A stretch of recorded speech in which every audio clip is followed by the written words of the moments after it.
नमस्कार, शामियाना किचन्समध्ये आपल्या सर्वांचं खूप खूप मनापासून स्वागत आहे. आज आपण शामियाना किचन्समध्ये राईची सुक्की भाजी बनवतो. ही पालेभाजी आहे. चला तर मग रेसिपीला सुरुवात करूयात. राईची भाजी कशा प्रकारे निवडायची हे बघूयात. इथे आपण राईची भाजी घेतलेली आहे. यामध्ये आपल्याला पाला घ्यायचा आहे, पाने घ्यायची, जर कोवळं देठ असेल तर देठ देखील घेऊ शकतो. इथे आपण थोडेफार देठ देखील घेतलेले आहेत. कोवळी भाजी आहे आणि आपण यामध्ये पालक देखील एकत्रित करणार आहोत. चला तर मग आपण इथे भाजी निवडून घेतलेली आहे. धुवून घ्यायची आणि नंतर चिरून घ्यायची. सुरुवातीला पालेभाजी धुवून घ्यायची आणि नंतर ती चिरायची, जेणेकरून त्यातील पौष्टिकता तशीच राहते. इथे आपण पालक देखील अशाच प्रकारे निवडून घेतलेली आहे आणि धुवून चिरून घेतलेली आहे. पालक आणि राई दोन्ही अशाच प्रकारे चिरून घ्यायच्या. राई आणि पालकची भाजी इथे आपण बारीक चिरून घेतलेली आहे. चला तर मग पुढे लसूण आणि मिरचीचा ठेचा बनवतोय. त्यासाठी लसणाच्या पाकळ्या आणि तिखटाच्या आवडीप्रमाणे हिरवी मिरची घ्यायची, वाटून घ्यायचं आहे. चला तर मग भाजी बनवण्याच्या प्रक्रियेकडे वळूयात. यासाठी 2 ते 3 पळ्या तेल घालायचं. पालेभाज्यांना थोडं जास्तच तेल घालायचं, जेणेकरून भाज्या चवीला चांगल्या लागतात.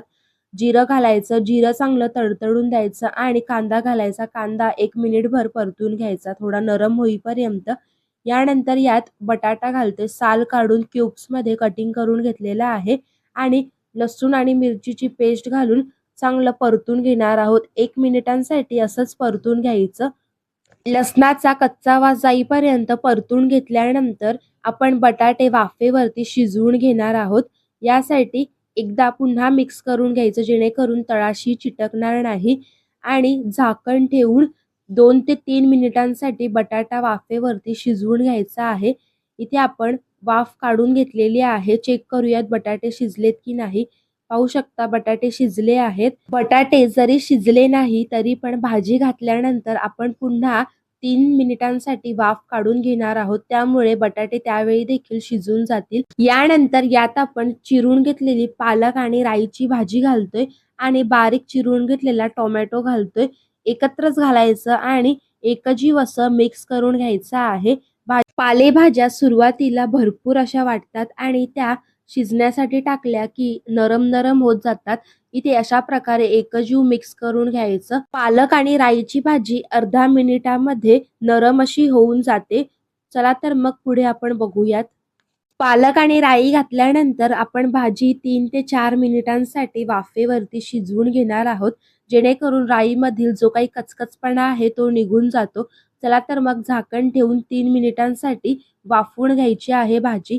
3 मिनिटं झालेली आहेत. चला तर मग झाकण काढून बघूयात.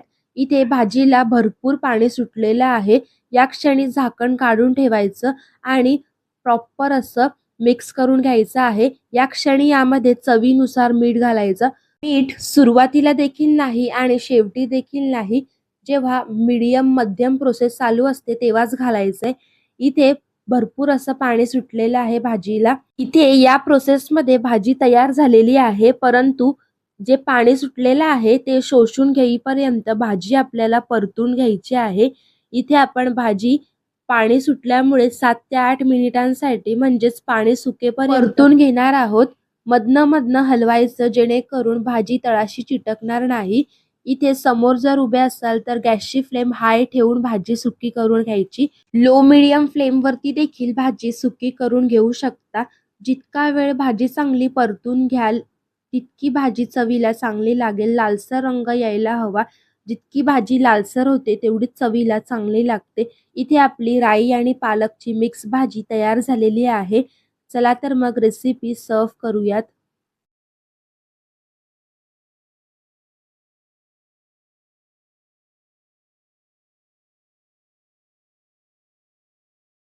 ही राई पालकची भाजी खूप सोप्या पद्धतीने तयार होणारी आहे आणि कमी साहित्यात तयार होते. 15 मिनिटांमध्ये झटपट तयार होणारी ही भाजी काहीही मसाले न घालता चवीला तितकीच भन्नाट लागणारी आहे. रेसिपी कशी वाटली कमेंटमध्ये नक्की सांगा. रेसिपी आवडल्यास शामियाना किचन्सला सबस्क्राईब करा. पुन्हा भेटूयात अशाच नवनवीन रेसिपींसोबत. तोपर्यंत लाईक शेअर करायला विसरू नका. धन्यवाद.